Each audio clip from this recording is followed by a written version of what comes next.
Thank you, Madam President. As we would like to give the opportunity to speak to everybody during the upcoming sessions, I kindly ask all speakers to limit your interventions to 1 to 3 minutes. I am now pleased to invite the President of Kenya, William Ruto, to give his intervention.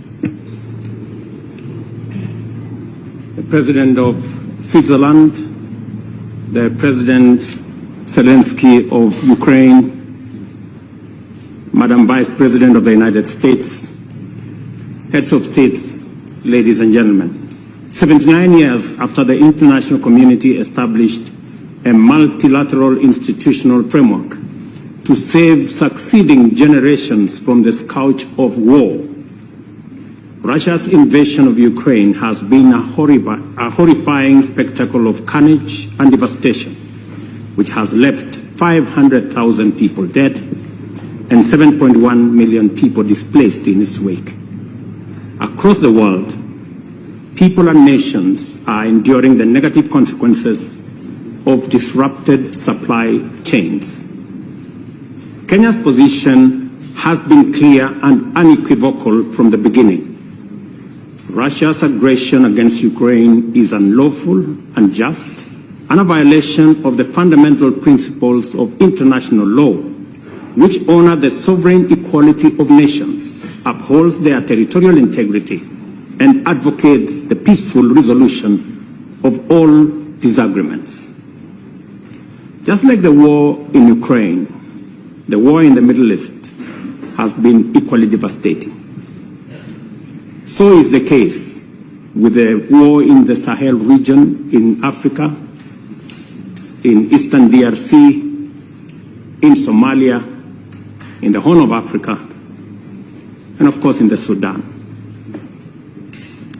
14 million Africans have been displaced by the war in our continent, and 2.5 million kids are out of school.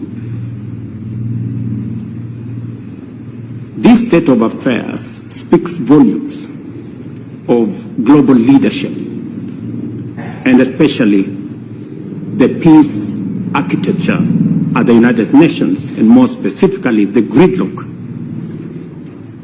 at the United Nations Security Council.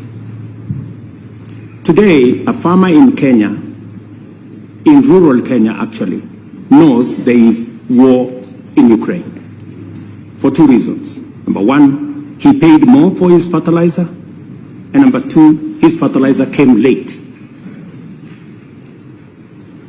Let me also say, this peace summit is a historic step in the right direction. For the first time, we have convened to talk about peace in Ukraine and not war in Ukraine. Secondly, a commitment to peace makes certain fundamental concessions inevitable. This summit should not be a meeting of just friends. This should be a meeting of both friends and foe. To succeed in this positive trajectory, Russia must be on the table, number one. Number two, an American general, Norman Swartzwelder, said, the more we sweat in peace, the less we bleed in war. It is time for leaders of the world to talk about peace, negotiate peace, work hard to build peace, and configure a global strategic framework that integrates peace as the sole means and end of human endeavor. Finally, we have gathered here and we are reminded by the Indian statesman Mahatma Gandhi, who said that an eye for an eye will make humanity blind. Just as Russia's invasion of Ukraine was unlawful and unacceptable, the unilateral appropriation of Russia's assets is equally unlawful, unacceptable, and a derogation from the UN Charter, especially for those of us who believe in freedom, justice, and democracy, and the rule of law.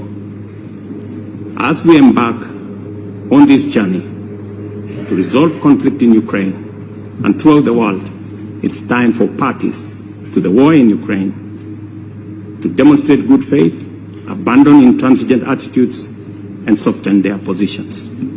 I thank you. Thank you.